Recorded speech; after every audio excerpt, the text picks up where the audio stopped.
जय श्री कृष्णा मित्रांनो, आपलं मामच्या या चॅनलवर मनःपूर्वक स्वागत आहे. आपलं इथे येणं आमच्यासाठी सौभाग्याचं आहे, कारण आम्ही नेहमी हाच प्रयत्न करतो की धर्म आणि अध्यात्माच्या खरीखुरी गोष्टी तुमच्या हृदयापर्यंत पोहोचाव्यात. मित्रांनो, तुम्ही अनेकदा ऐकलं असेल की काही स्त्रियांच्या गर्भवेळे आधीच गळून जातो, 9 महिने पूर्ण होण्याआधीच पोटातलं मूल मृत होतं आणि आईला असह्य वेदना सहन कराव्या लागतात. पण असं का होतं?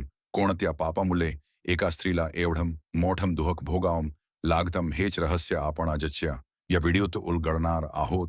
पण त्याआधी मित्रांनो, तुमच्याकडे एक छोटीशी विनंती आहे की जर तुम्ही पहिल्यांदा आमच्या चॅनेलवर आलात तर चॅनेल नक्की सबस्क्राईब करा, जेणेकरून अशा धार्मिक आणि आध्यात्मिक कथा सर्वांत आधी तुमच्यापर्यंत पोहोचतील. तर चला मित्रांनो, आता आम्ही तुम्हाला एका कथेद्वारे सांगणार आहोत की शेवटी कोणत्या पापामुळे स्त्रीचा गर्भ गलून जातो. एका खेड्यात खूप वर्षांपूर्वी एक ब्राह्मण दाम्पत्य राहत होते. त्यांचे जीवन अतिशय साधे आणि शांत होते. पती गावातील लोकांना वेदांचा अभ्यास शिकवत असे, तर पत्नी घर चालवण्यात रमलेली असे. दोघेही देवभक्त होते आणि नेहमीच आपल्या जीवनात साधेपणा आणि सत्य टिकवून ठेवण्याचा प्रयत्न करत असत. घर जरी लहानसे होते तरी त्यात समाधान होते. रोज सकाळी ब्राह्मण देवाची पूजा करून मगच गावकऱ्यांच्या कामाला जात असे, तर पत्नी अंगण झाडून तुळशीला पाणी घालून देवाला अर्पण करून आपले दिवसाचे काम सुरू करी. गावातील लोक त्यांचा आदर करीत, कारण ते दोघेही कोणाच्याही वाईटात नसत, कोणाला दुखवेत नसत. बराच काल दोघांच्या संसारात एकच दुःख होते की त्यांना मूल नव्हते. लग्नाला अनेक वर्ष झाली तरी बालाचा आवाज घरात घुमला नव्हता. यामुळे ब्राह्मण स्त्रीचे मन अनेकदा खचून जात असे, पण तरी ती मनोमन देवावर विश्वास ठेवत होती. तिला वाटत होते की एक दिवस परमेश्वर नक्कीच तिच्या पोटी संतान ठेवेल आणि तिच्या जीवनातही पूर्णत्व येईल. ती रोज देवाला प्रार्थना करीत राहिली की हे देवा, मला एक अपत्य दे, माझ्या जीवनाला अर्थ येऊ दे. असेच काही काल गेला आणि शेवटी देवाची कृपा झाली. स्त्री गर्भवती झाली. ही बातमी कळताच घरात आनंदाच्या उधाण आले. पतीच्या डोळ्यांत आनंदाश्रू आले, कारण तोही अनेक वर्षे वाट पाहत होता. दोघांचे मन देवाबद्दल कृतज्ञ झाले. त्यांनी एकमेकांचे हात हातात घेतले आणि आकाशाकडे बघून देवाचे आभार मानले. गावातही ही बातमी वाऱ्यासारखी पसरली, कारण जेव्हा कुठे निसंतान दाम्पत्याला मूल होणार असते, तेव्हा तो आनंद फक्त त्या दाम्पत्यापुरता मर्यादित राहत नाही, तर सगळे गाव त्यात सहभागी होते. गावकरी त्यांना शुभेच्छा देऊ लागले. स्त्रीच्या डोळ्यांत एक नवीन चमक आली. तिला आता जगणे खूप सुंदर वाटू लागले. तिच्या मनात बालासाठी अनेक स्वप्ने उभी राहिली. ती विचार करू लागली की माझ्या मुलाला मी उत्तम संस्कार देईन, त्याला देवभक्त बनवेन, तो चांगला माणूस बनेल. असे विचार करत ती आपल्या गर्भातील जीवनाला प्रेमाने स्पर्श करीत असे. तिला दररोज जाणवत होते की तिच्या पोटी देवाने एक छोटासा जीव ठेवला आहे, जो दिवसेंदिवस वाढत आहे. ब्राह्मणही आपल्या पत्नीला खूप जपून ठेवत होता. तो तिला जड काम करू देत नव्हता. सकाळ संध्याकाळ तिची काळजी घेत असे. अन्नपाणी वेळेवर द्यायच्या, तिच्यासाठी गावातील औषधी वनस्पती आणायच्या आणि तिला नेहमी हसवून ठेवण्याचा प्रयत्न करत असे, कारण त्याला माहीत होते की गर्भवती स्त्रीचा मनोभाव मुलावर परिणाम करतो. म्हणून तो तिच्या आनंदासाठी जे काही करता येईल ते करीत होता. स्त्री ही आता खूप समाधानी झाली होती. तिच्या जीवनात नवे रंग भरले होते. ती दररोज देवाला नमस्कार करून म्हणायची की हे ईश्वर, तुझी कृपा असो माझ्या बालावर, तुझे आशीर्वाद सदैव राहोत. अशा प्रकारे दिवस जात होते, महिने उलटत होते आणि बाल आईच्या गर्भात वाढत होते. गावकरीही अनेकदा विचारपूस करायला येत. बालाच्या जन्माची आतुरता सगळ्यांना होती, कारण हे दाम्पत्य जे वर्षानुवर्षे बालासाठी आसुसले होते, त्यांचा आनंद पाहून सगळ्यांना समाधान मिळत होते. कधी कधी स्त्री आपल्या आईसारख्या शेजारणींना विचारायची की बाल जन्माला येईल तेव्हा कसे सांभाळायचे. ते तिला मार्गदर्शन करत. त्यातून तिच्या मनात अजून उमेद निर्माण होत होती. अशा रीतीने वातावरण आनंदाने भरलेले होते. कुठल्याही दुःखाचा थांग पत्ता नव्हता. असे वाटत होते की आता हा संसार पूर्ण होईल. ब्राह्मणाचे मनही भविष्यातल्या आशांनी भरले गेले होते. त्याने मनोमन विचार केला होता की माझे बाल मोठे झाले की त्याला मी वेद शिकवीन, धर्माचा मार्ग दाखवीन, त्याला चांगला ब्राह्मण आणि चांगला माणूस बनवीन. पण मित्रांनो, जीवन नेहमी आपल्या मनाप्रमाणे चालतेच असे नाही. कधी कधी नियती वेगळेच काहीतरी लिहून ठेवते. दाम्पत्याला त्यावेळी हे माहीत नव्हते की त्यांच्या आनंदात एक वळण येणार आहे ज्यामुळे त्यांचे आयुष्य बदलून जायला. पण भाऊ, जीवन नेहमी आपल्या मनासारखे चालत नाही. कधी कधी नियती अशा वाटा दाखवते ज्या वाटेने आपण जायला तयार नसतो. आणि त्याच ब्राह्मण दाम्पत्याच्या आयुष्यातही असेच घडले. सुरुवातीला सर्व काही सुरळीत चालले होते. स्त्रीचा गर्भ वाढत होता आणि दोघांचेही डोळे स्वप्नांनी भरले होते.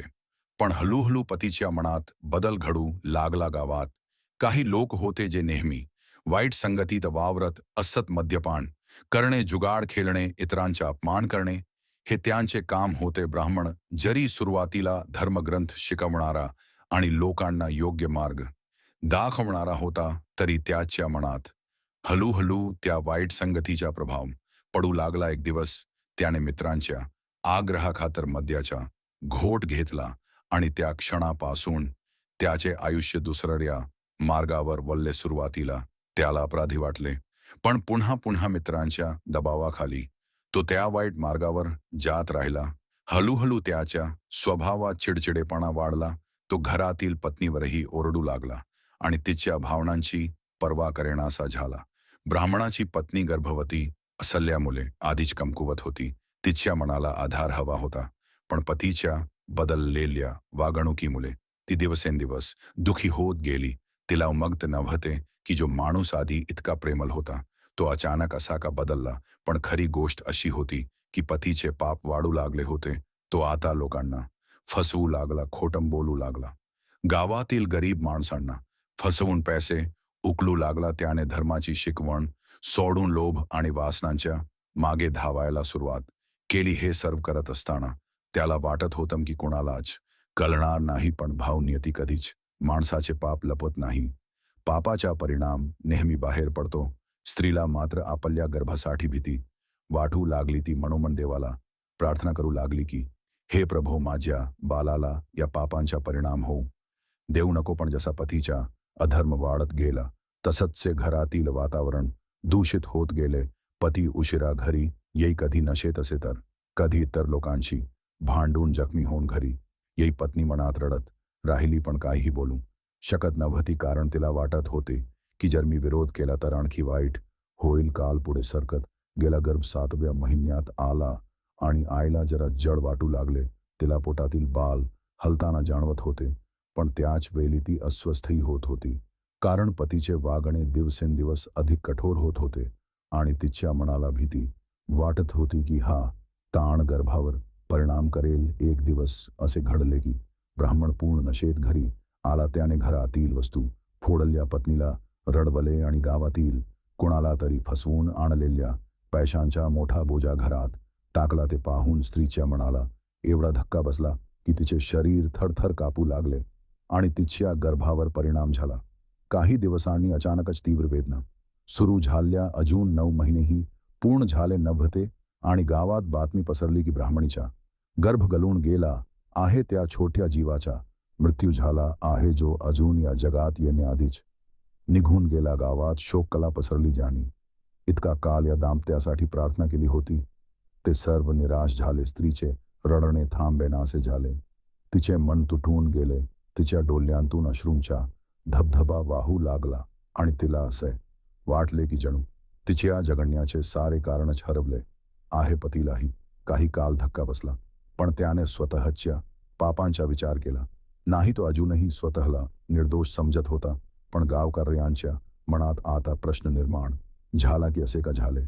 देवाने या दाम्पत्याला एवढे सुख देऊन परत का हिरावून घेतले. तेव्हा गावात एक साधू आले, ज्यांनी सर्व प्रसंग पाहिला आणि ते म्हणाले की हे केवळ शरीराच्या आजारामुळे किंवा नियतीच्या खेळामुळे झाले नाही, तर हे त्या पापांचे फल आहे जे पतीने आपल्या आयुष्यात कमावले आहेत. पापाचे बीजे कधीच वाया जात नाहीत, ती पुढे फल देतात आणि ते फल अनेकदा संतानावरही उमटते.